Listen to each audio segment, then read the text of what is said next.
A Pobra dá un paso adiante cara á sostibilidade cun novo servizo de recollida de biorresiduos. A iniciativa busca mellorar a xestión de residuos no municipio e reducir custos, comezando polos grandes produtores como bares e restaurantes. A Pobra do Caramiñal inicia o novo servizo de recollida de biorresiduos, co obxectivo de mellorar a xestión de residuos no municipio e avanzar cara a un modelo máis sostible. Este servizo, que comezou o 1 de novembro, está dirixido inicialmente aos grandes produtores, como bares e restaurantes. Trátase dun proxecto piloto co que buscamos dous obxectivos claros. Por un lado, cumprir ca normativa autonómica e estatal e, por outro, mellorar o servizo para a veciñanza, intentando minimizar o impacto económico e ambiental. Nesta primeira fase, o quinto contenedor non estará dispoñible para a cidadanía en xeral.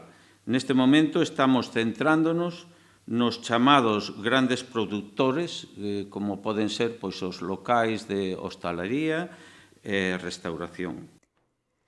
Este servicio tamén permitirá reducir custos, xa que os residuos orgánicos serán levados á planta de Vilanova de Arousa, o que supón un aforro significativo en comparación coa planta de Cerceda. Ata o de agora, estes residuos trasladábanse mesturados con outros á planta de Cerceda.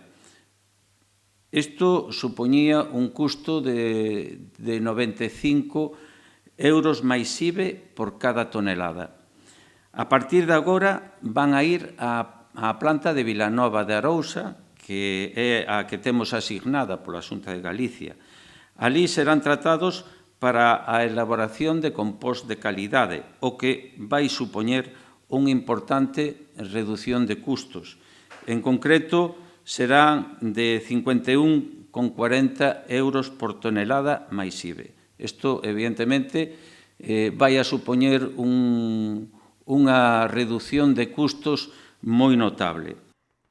A técnica de Medio Ambiente do Concello, Beatriz González, explicou que o servizo se estenderá á veciñanza cando se afine a fase piloto, así como tamén a importancia que ten este proceso e as razóns.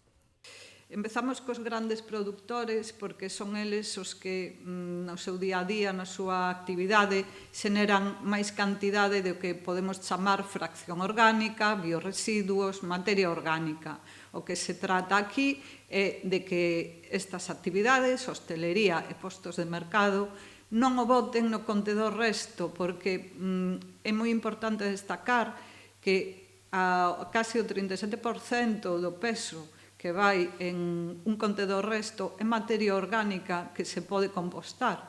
E, de feito, o que se derive, o que se separe en orixe e se bote nestes contenedores marróns van a ir á planta de Vilanova de Arousa, que é a que temos establecida por cercanía, para que sea tratada e que se produza un compost de calidade. Os veciños tamén poderán recibir información e resolver dúbidas a través do Departamento de Medio Ambiente. Este novo sistema é un paso necesario para cumprir coa normativa europea e fomentar a sustentabilidade no municipio. A Pobra do Caramiñal avanza así cara a un modelo de xestión de residuos máis eficiente e respetuoso co medio ambiente.